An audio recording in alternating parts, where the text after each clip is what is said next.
Okay चल बेटा आ जाओ वापस आ जाओ। ठीक है, लास्ट टॉपिक क्या पढ़ते हैं हम लोग, है ना? क्या पढ़े लास्ट टॉपिक?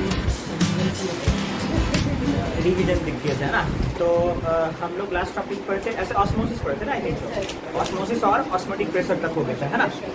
तो एक बार रिकॉल कर लेते हैं ना ऑस्मोसिस, आई थिंक सो, ठीक है ना? हाँ आशुतोष, व्हाट इज ऑस्मोसिस?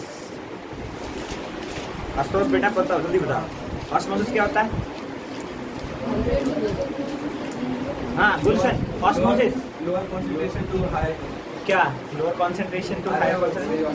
हाँ क्या सॉल्वेंट? हाँ समझिए, हाँ हाँ मूवमेंट ऑफ सॉल्वेंट। हाँ मूवमेंट से बोलो वही क्या? हाँ मूवमेंट ऑफ सॉल्वेंट फ्रॉम,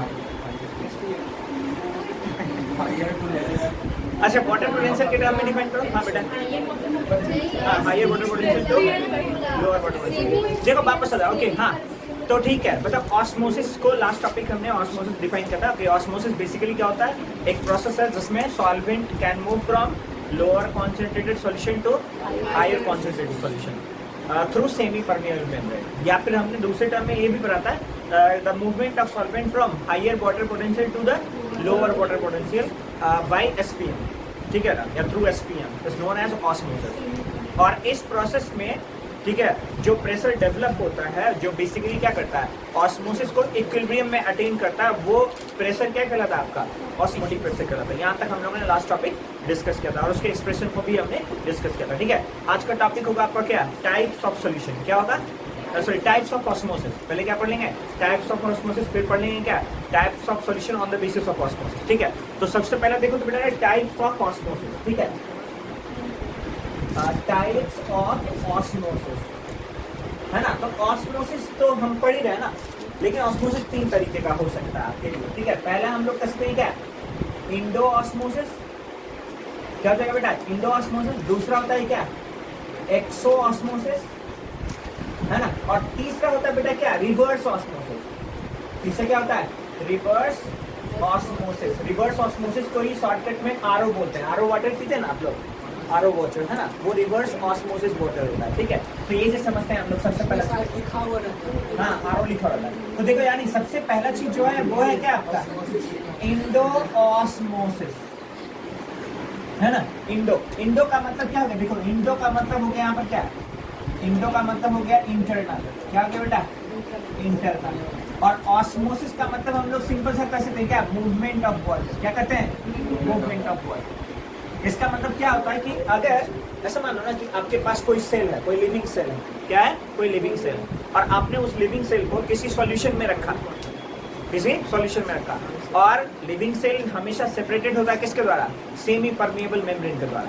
अगर आप उस लिविंग सेल को किसी सॉल्यूशन में रखते हैं और अगर वो लिविंग सेल स्वेल अप हो गया, इसका मतलब उसने वाटर को क्या किया? एब्जॉर्ब किया। और दूसरे टर्म में हम क्या कर सकते हैं कि water can move from the external solution to the cell solution. दूसरा हम ये भी कर सकते हैं, है ना? तो इंडो ऑस्मोसिस में हमेशा क्या होगा? दैट वाटर और solvent can move into the cell. किधर मूव होगा? सेल के अंदर मूव होगा। ठीक है, तो सिंपल टर्म्स में यहाँ पर क्या लिख सकते हैं? देखो यहाँ पर इंडो ऑस्मोसिस क्या है? द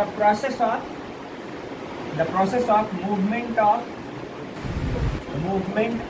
वाटर और सॉल्वेंट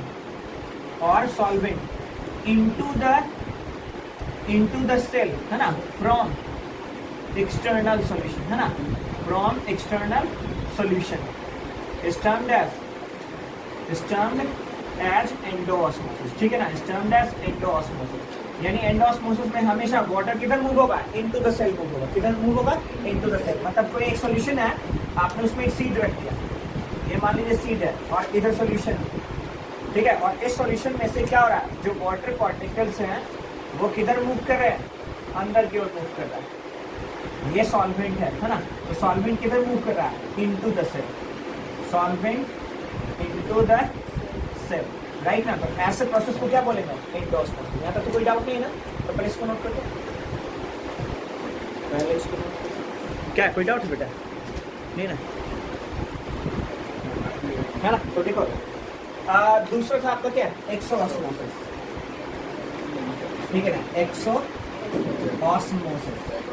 अब देखो अगेन, एक्सो का मतलब क्या हो जाएगा?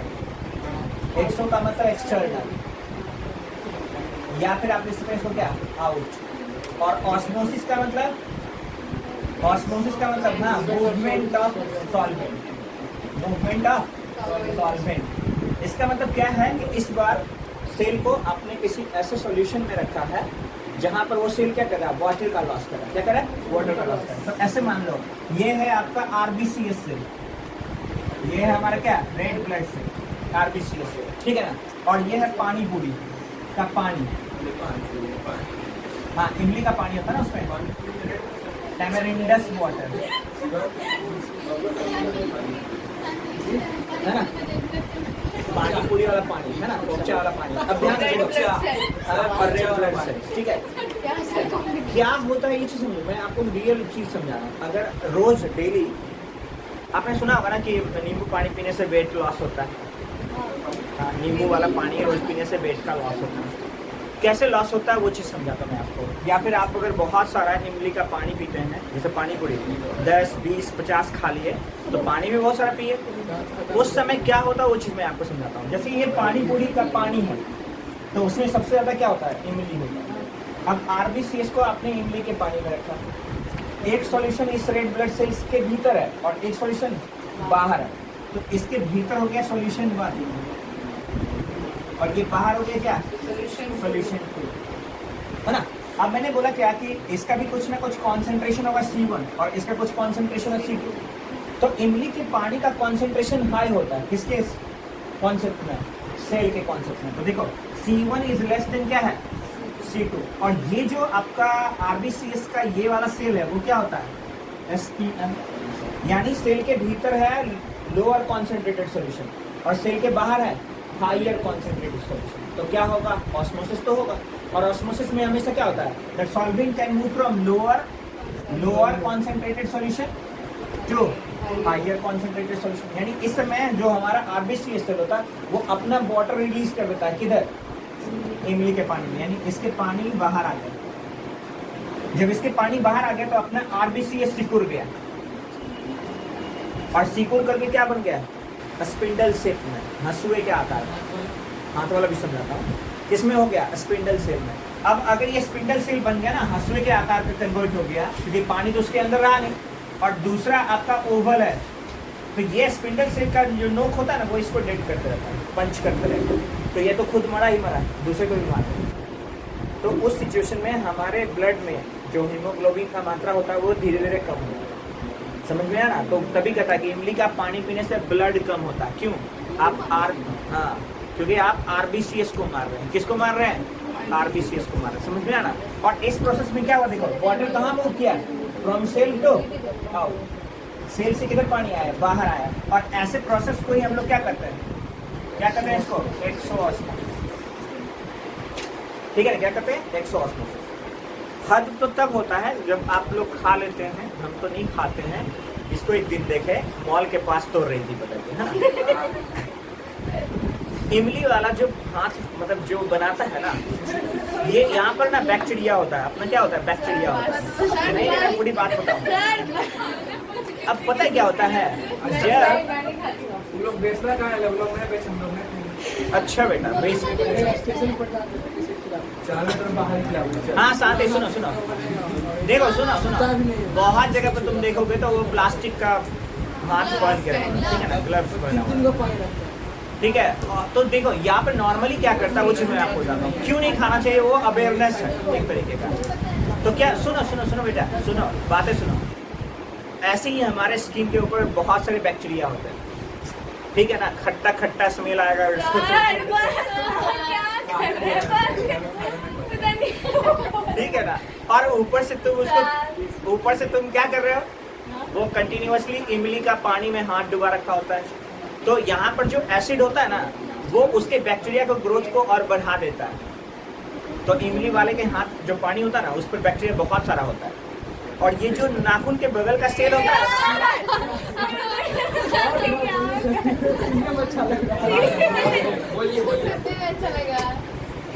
वो पता है क्या? वो खा जाता है वो बैक्टीरिया, और हाँ, ये सेल डैमेज होता है, जो फिंगर के बगल का सेल होता है जिसको नसूत बोलते हैं हिंदी में, वो डैमेज हो जाता है उस बैक्टीरिया से, और उसका तुम देख लोगे ना हाथ करीब से पूरा खाया हुआ होता है। अच्छा, अगर सेल जो आपका ये जो स्किन है, जो आरबीसीएस को बाहर आने से प्रोटेक्ट कर रहा था, वो उसको खा गया, तो उस पानी में कंटिन्यूसली उसका ब्लड जाते रहता है, ठीक है ना। और अगर उस पानी वाले को कोई इन्फेक्शियस डिजीज होगा, वो पानी में ट्रांसफर हो गया। अब जब हम तो हम लोग क्या करते हैं, रोग खाते हैं, समझ में आया। चलो बाहर आ जाओ बेटा, वापस आ जाओ, समझ में आया ना। हाँ क्या चीज़? अगर बहुत ज्यादा खाओगे तब, ऐसे तो थोड़ा थोड़ा विटामिन सी रोज खाना चाहिए, ठीक है ना। अब ध्यान दो, देखो इधर ध्यान दो, उससे भी बुरा होता है पता है, पानी पूरी वाले के इमली में ना वो कॉकरोच दौड़ते रहता है। सर आप कहाँ ही से देख लिए हैं? पता नहीं कहाँ। मैं आप ये क्या नाम है, ये नया वाला बिल्डिंग बना है ना, जिसमें IDFC बैंक खुल रहा है, उसके अपोजिट साइड में एक बूढ़ा बेचता है ना, ठेला को तो बहुत साफ रखता है वो, लेकिन उसके पानी पूरी का पानी कभी देखो ढंग से। सर हम वहाँ खाते ही नहीं हैं। सामने बनाया हाँ? सामने बना के खिलाता है। इमली ऐसा चीज है ना जिसमें कॉकरोच रहेगा ही रहेगा, समझ में आया। इमली का जो फ्रेग्रेंस होता है ना, वो कॉकरोच को अट्रैक्ट करता है। सर हाँ। हम तो कभी नहीं देखे। छोटा छोटा बार एक्सो है ऑस्मोसिस याद आएगा। चलो आ जाओ बस। हाँ सर अभी कपड़े के नाम पे एक्सो ऑस्मोसिस याद आएगा। शाइनिंग ठीक है ना? चलो आ जाओ। हाँ द प्रोसेस कभी नहीं। ऐसे कीड़े होते हैं ना, वो जीरा जैसा दिखेगा, पता है? सर आप पढ़ाइए ना, सर आप पढ़ाइए। सर आप ऐसे बोलिएगा तो पानी पूरी खाने से मैं आप ही गई प्रोसेस इन विच एक्सोस्मोसिस का solvent नहीं सर, जैसे बता solvent can move out, ठीक है। solvent can move from cell to the external solution, ठीक है ना। so the process in which solvent can move from cell to the external solution, ठीक है ना। कोई डाउट तो नहीं है ना? चलो नोट कर लो इसको बेटा। हाँ so due to this cell can lose water, सही में मैंने लिखा है। ठीक है ना। चलो नोट करो बेटा, इसको नोट करो। चलो ओके, अब तीसरा देखो बेटा। तीसरा आपका क्या था? Reverse osmosis. क्या था? रिवर्स ऑस्मोसिस, ठीक है ना। तो तीसरा टाइप का ऑस्मोसिस है बेटा शांत करो। हाँ रिवर्स ऑस्मोसिस, ठीक है ना। अब देखो इधर जाओ। हाँ रिवर्स ऑस्मोसिस। अब इसमें क्या होता है वो चीज़ समझो। मान लो क्या आपके पास बेटा शांत करो, एक कंटेनर है ना, और इसमें हमने क्या किया, एक सेमी परमेबल मेम्ब्रेन डेवलप कर दिया, ठीक है ना। और इधर मान लो क्या, इधर है लोअर कॉन्सेंट्रेटेड सॉल्यूशन,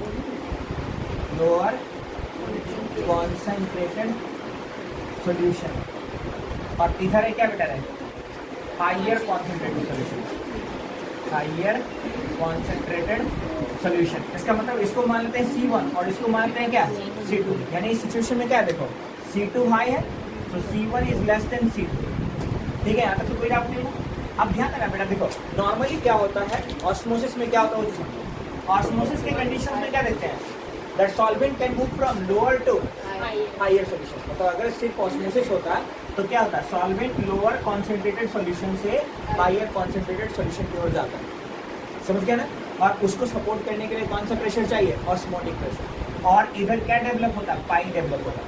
हम क्या करना चाहते हैं, रिवर्स उल्टा कराना चाहते हैं, वाटर को हायर कॉन्सेंट्रेटेड सॉल्यूशन से किधर भेजना चाह रहे हैं, लोअर कॉन्सेंट्रेटेड सॉल्यूशन की ओर। तो हमको क्या करना पड़ेगा, पाई के अगेंस्ट एक दूसरा प्रेशर लगाना पड़ेगा। तो क्या करते हैं, आरओ वाले कैंट में एक एक्सटर्नल प्रेशर डेवलप करते हैं। यहाँ पर या तो सक्शन पंप होता है या तो वैक्यूम पंप होता है।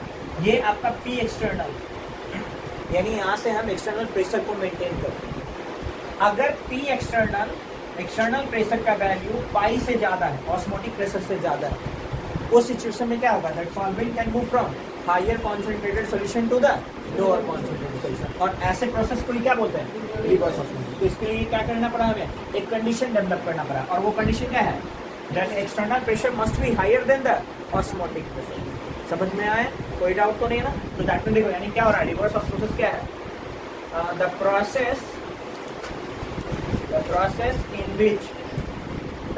in which solvent can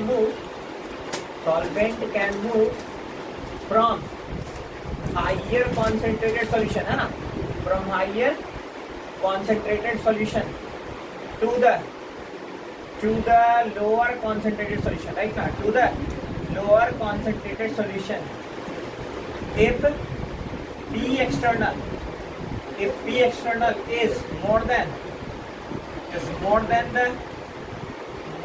the osmotic pressure, ठीक है ना, more than the osmotic pressure, ठीक है, is known as reverse osmosis, ठीक है ना। और रिवर्स ऑस्मोसिस के द्वारा हम लोग क्या करते हैं, वाटर को प्यूरिफाई करते हैं, पीने लायक बनाते हैं, ठीक है ना। तो ये क्या है, एप्लीकेशन में क्या लिख सकते हो, एप्लीकेशन में क्या होता है, हार्ड वाटर को सॉफ्ट वाटर में कन्वर्ट करने के लिए, ठीक है। तो इट प्यूरिफाइड वाटर, ठीक है ना। और आप लिख सकते हैं क्या, हार्ड वाटर मतलब जो सॉल्ट वाटर है वो सॉफ्ट वाटर में कन्वर्ट हो सकता है। तो हार्ड वाटर कन्वर्ट इनटू, ठीक है ना, into soft water. Soft water में क्या होता है, सॉल्ट का मात्रा कम होता है, हार्ड वाटर में क्या होता है, सॉल्ट का मात्रा ज़्यादा होता है, ठीक है ना। क्लियर है ना, कोई डाउट तो नहीं है यहाँ तक, बोलो बेटा, कोई डाउट है नहीं ना, इसको नोट कीजिए।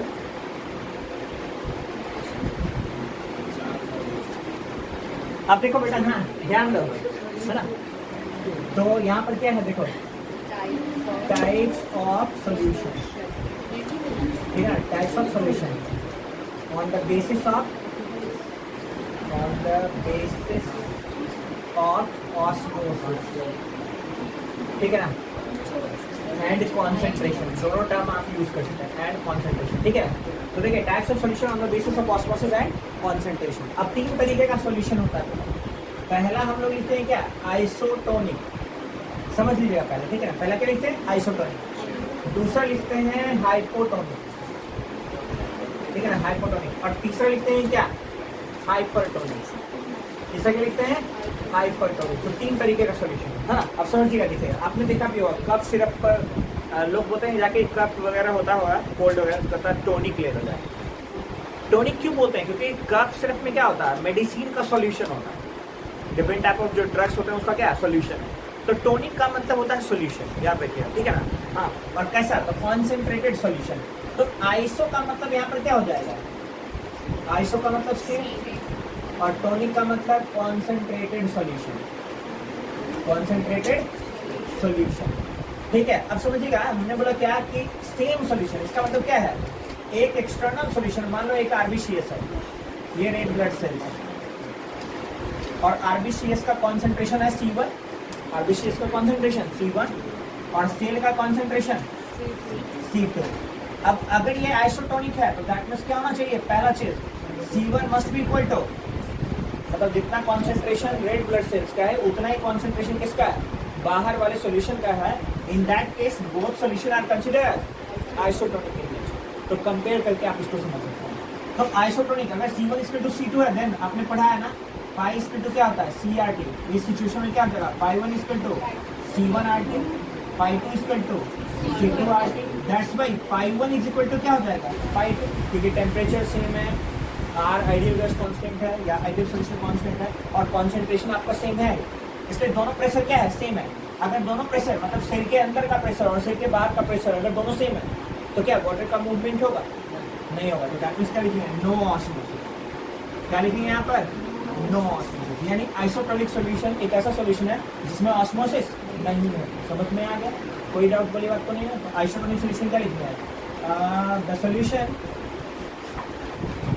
इन विच, पानी में पत्थर रख दिए, हाँ मतलब एक तरीके से ठीक है। सो द सॉल्यूशन इन विच, लेकिन वो पत्थर अगर कुछ अलग सॉल्ट टाइप का होगा तो वाटर एब्जॉर्ब भी कर लेता है ना, तो ऐसा नहीं कर सकते। So the solution in which, है ना, the solution in which concentration of cell is equal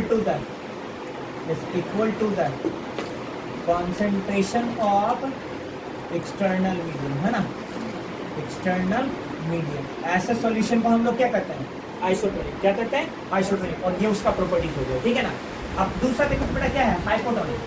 अब देखना हाइपो का मतलब क्या होता है, हाइपो का मतलब होता है लोअर, लोअर कम, और टोनिक का मतलब समझ रहे हैं, कॉन्सेंट्रेटेड सॉल्यूशन। इसका मतलब क्या है इस सिचुएशन में समझो कि आपका ये सीड है, मान लो ये क्या था, सीड था, हमने बनाया था ना अभी, और ये है external solution NaCl plus water, NaCl plus water.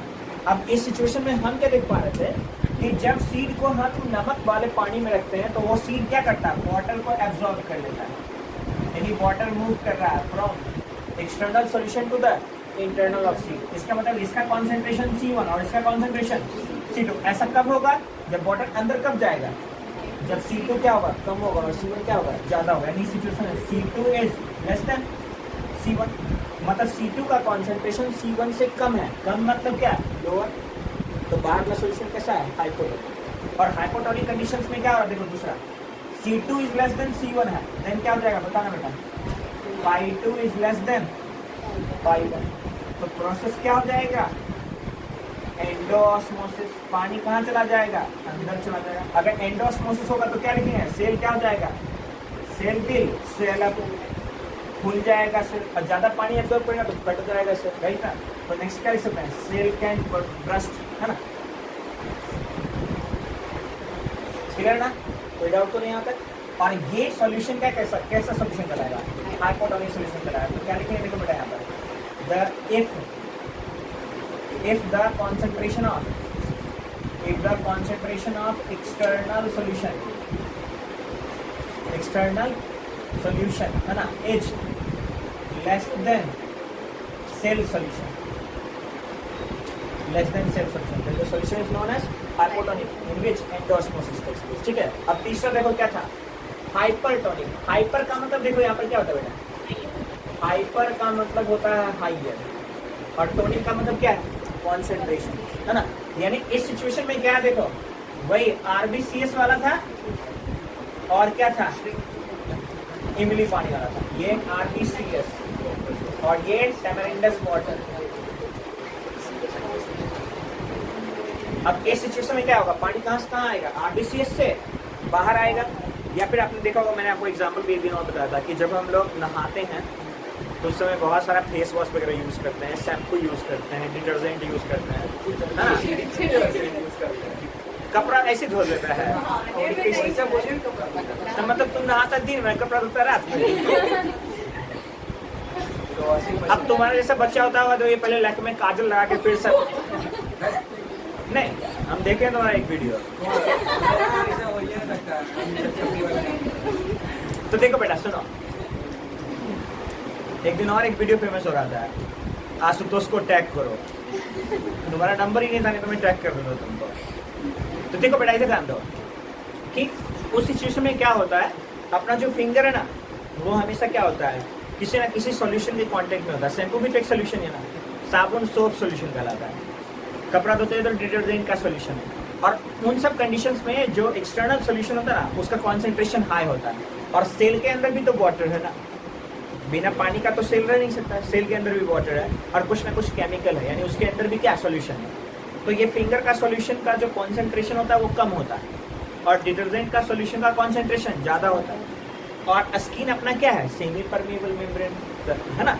अगर हमने अपने हाथ को उस डिटर्जेंट में रखा तो किसके कांटेक्ट में है वो कांटेक्ट में है हायर कॉन्सेंट्रेटेड सॉल्यूशन के कांटेक्ट में। उस सिचुएशन में ऑस्मोसिस होगा तो क्या होता होगा, वाटर जो होता है ना फिंगर का वो बाहर आ जाता है, कहाँ पे, इन द एक्सटर्नल सॉल्यूशन। तभी तुम देखते हो फिंगर श्रिंक हो जाता है, लाइन लाइन टाइप का ऐसा सिकुड़ जाता है इसको बोलते हैं। तो जैसे ही अगर ये सिकुड़ रहा है इसका मतलब क्या किया, आपके फिंगर ने वाटर का लॉस किया, तो वो कैसा कहलाता है, एक्सोऑस्मोसिस, या दूसरे टाइम में उसको कहते हैं लॉस ऑफ प्लाज्मोलाइसिस। प्लाज्मोलाइसिस मतलब लॉस ऑफ प्लाज्मा, प्लाज्मा में लिक्विड होता है, समझ में आया? कोई डाउट वाली बात तो नहीं ना? या फिर हाइड्रोलाइसिस, लॉस ऑफ वाटर, समझ में आया ना? तो देखो यहाँ से इस सिचुएशन में क्या होगा बेटा, इसके अंदर का जो पानी है वो किधर आ गया, बाहर, और सेल क्या हो जाएगा, श्रिंक। सेल क्या हो जाएगा, श्रिंक हो जाएगा। तो जहां पर श्रिंक हो रहा है वहां पर कैसा सॉल्यूशन है, हाइपरटोनिक। जहां पर स्वेल अप हो रहा है वहां पर कैसा है, हाइपोटोनिक। और जहां पर कुछ भी नहीं हुआ वो कैसा है, आइसोटोनिक। समझ में आ गया? कोई कंफ्यूजन वाले आपको नहीं? तो यानी यहाँ पर देखो क्या है, हाइपर कहने का मतलब क्या, हाइयर, यानी if the concentration of external solution is more than cell solution, then such solution is known as hypertonic। तो इसको मैंने बोला था C1 और इसको क्या बोला, C2। इस सिचुएशन में क्या देखो, C2 is more than C1, then क्या हो जाएगा बेटा, pi2 is more than pi1, then क्या हो जाएगा बेटा, एक्सोऑस्मोसिस टेक्स प्लेस, ठीक है ना? और नेक्स्ट क्या हो जाएगा बेटा, सेल विल श्रिंक। समझ में आ गया? कोई डाउट तो नहीं है ना? तो ये 3 तरीके का सॉल्यूशन होता है ना? ये ऑस्मोसिस का पूरा टॉपिक खत्म हो गया। आगे हम लोग डिस्कस करेंगे एक टॉपिक और है, वेंट ऑफ फैक्टर। क्या है, वेंट ऑफ फैक्टर, जिसमें हम लोग क्या पढ़ेंगे, इफेक्ट ऑफ इलेक्ट्रोलाइटिक सॉल्यूट। कोई सॉल्यूट अगर इलेक्ट्रोलाइट है तो वो डिसोसिएट भी हो सकता है और एसोसिएट भी हो सकता है। अगर वो डिसोसिएट और एसोसिएट होगा तो एक बार नंबर ऑफ पार्टिकल्स बढ़ाएगा और एक बार नंबर ऑफ पार्टिकल्स घटाएगा। दोनों कंडीशंस में पार्टिकल चेंज हो रहा ना, और पार्टिकल नंबर ऑफ पार्टिकल्स पर डिपेंड करने वाला प्रॉपर्टीज कौन है आपका, कॉलिगेटिव प्रॉपर्टीज। और कॉलिगेटिव प्रॉपर्टीज कौन कौन सा था, RLBP, EBP, DFP और ऑस्मोसिस एंड ऑस्मोटिक प्रेशर। ये चारों चीज अफेक्ट होगा जब नमक मिलाएंगे तब। अभी तक चीनी मिला रहे थे, जैसे सब्जी में चीनी वाला खाए थे, है ना? तो अभी तक चीनी मिला रहे थे, अगले क्लास से क्या मिलाएंगे, नमक मिलाएंगे। समझ में आया ना आपका, नमक।